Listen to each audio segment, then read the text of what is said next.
Ngayong araw po, magsasagawa ng ocular inspection ng Senado sa Kingdom of Jesus Christ Compound sa Davao City. At live mula sa Davao City, may unang balita si James Paulo Yap ng GMA Regional TV. James. Ivan, pinakita ni Chief Legal Counsel ng KOJC na si Attorney Israelito Torion kahapon sa media ang magiging holding area ng mga senador na dadalo sa gagawing Senate Ocular Inspection sa loob ng KOJC compound ngayong umaga.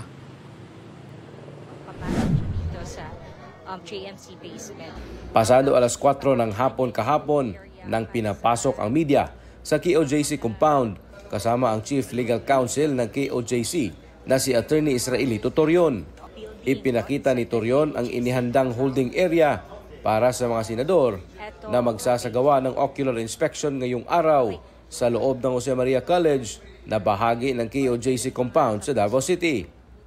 Ngayong umaga, nakatakda ang Senate investigation hinggil sa pag-serve ng arrest warrant laban kay Pastor Apollo Kibuloy at sa iba pang kapwa-akusado niya para sa mga kasong human trafficking at child abuse. Susundan naman ito ng public hearing sa hapon na gaganapin sa Sangguniang Panlungsod sa Davao City. Kahapon, mag-i-inspeksyon sana ang Office of the City Building Official o OCBO sa GMC basement bilang tugon sa reklamo ng KOJC sa pinaniniwalaang paghuhukay sa GMC basement. Pero hindi sila nakapasok dahil nakabarikada ang mga pulis. Kinukuhanan pa ng GMA Regional TV ng pahayag ang Pro 11 kaugnay rito. Samantala, ipinakita ni Pro 11 Director Police Brigadier General Nicolas Torre III ang pag-deny ng OCBO sa kanilang request para sa master at building plan sa mga structure sa loob ng KOJC compound. Meron kaming mga previous attempts na kumuha. Yung the time is ayaw namin kasing i-broadcast ang aming intention. Ayon sa OCBO, mapagbibigyan lang daw ito kung may kautusan mula sa korte.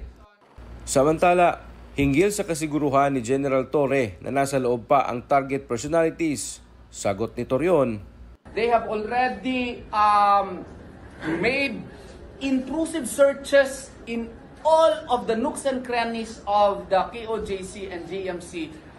Only a fool and a stupid person would persist in his idea that he is correct.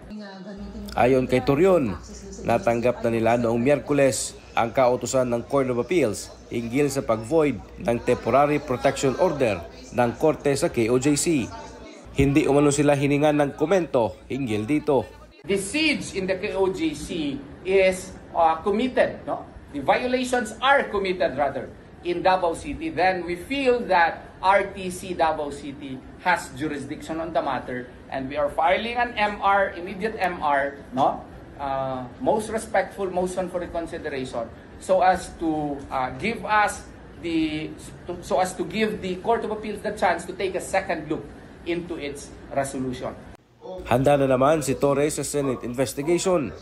Sa public hearing na raw niya ipipresenta ang development sa kanilang patuloy na operasyon hinggil sa pagsilbi ng arrest warrant laban kay Pastor Apollo Kibuloy at iba pang akusado. We are always ready for any investigation that may happen.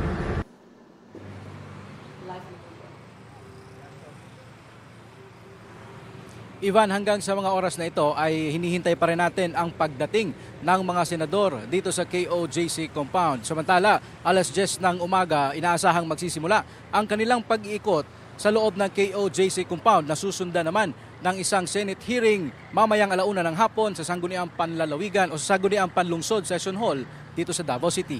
Ivan? Daghang salamat, James Paulo Yap ng GMA Regional TV.